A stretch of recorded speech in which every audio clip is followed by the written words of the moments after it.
હર હંમેશ કથાની અંદર હું એક વાત કહું કે જો તમારો બાળક તમારા કયામાં ન હોય તો ભાગવતજીના ફક્ત 2 શ્લોકોનું નિત્ય પાઠ કરજો, મને વિશ્વાસ છે તમારા કયામાં થઈ જશે.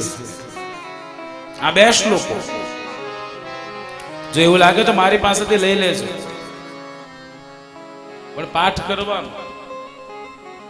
પછી એવું નહીં કે આ 2 મહિના પાઠ કરીને પછી નહીં 2 મહિને લાગે, 3 મહિને લાગે, 6 મહિને પણ લાગે, પણ એક વખત જે શબ્દ લાગી ગયો ને પછી એ ઉતરે.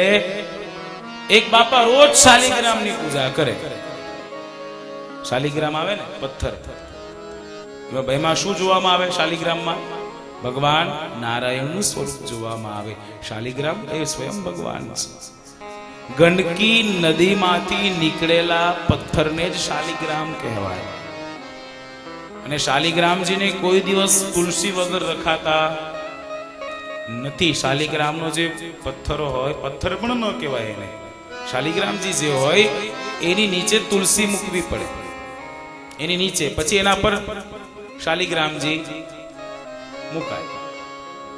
ને રાત્રે બધું જ ભગવાનનું નિર્માલ્ય ઉતરી જાય પણ એ તુલસી નીકળે નહીં. બીજા દિવસે સવારમાં નવી તુલસી નીચે જાય અને જૂની તુલસી આવે.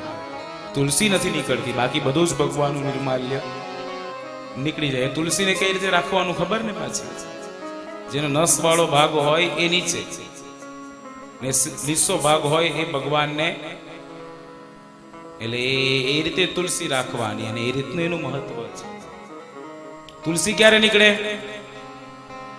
બીજા દિવસે નવી તુલસી મૂકો પછી જ જૂની તુલસી. શાલિગ્રામજીને કોઈ પણ વખત કોઈ પણ દિવસ તુલસી વગર રખાતા નથી. એક બાપા ઘણા વર્ષોથી શાલિગ્રામની પૂજા કરે, રોજ પૂજા કરે, રોજ પૂજા કરે, પણ કઈ કામ આવે નહીં. એકવાર પૂજા કરતા હતા ને પૂજા કરતા કરતા શ્વાન આવ્યું. શું આવ્યું? શ્વાનમાં ખબર પડે ને, એક કૂતરો ને આવ્યો, બહુ બૂમ પાડી કૂતરાએ, બહુ ભો ભો કર્યો. આ બાપાનો મગજ ગયો કે પૂજા કરે ત્યારે જ શાલિગ્રામ હતા ને એ પૂજામાં ઉચકીને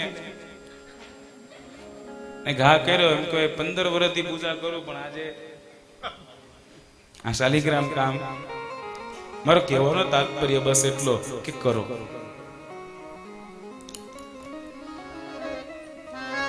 આ કઈ નુકસાની તો નથી. ભલે ફાયદો થાય કે થાય જ, ફાયદો કેમ ન થાય? દેવાદિનમ જગત સર્વમ મંત્રાધીનશ્ચ દેવતા તે મંત્રા બ્રાહ્મણાદિનમ તસ્માત બ્રાહ્મણ દેવતા. થાય જ, એમાં કોઈ વાંધો નથી, પણ કરવું પડે.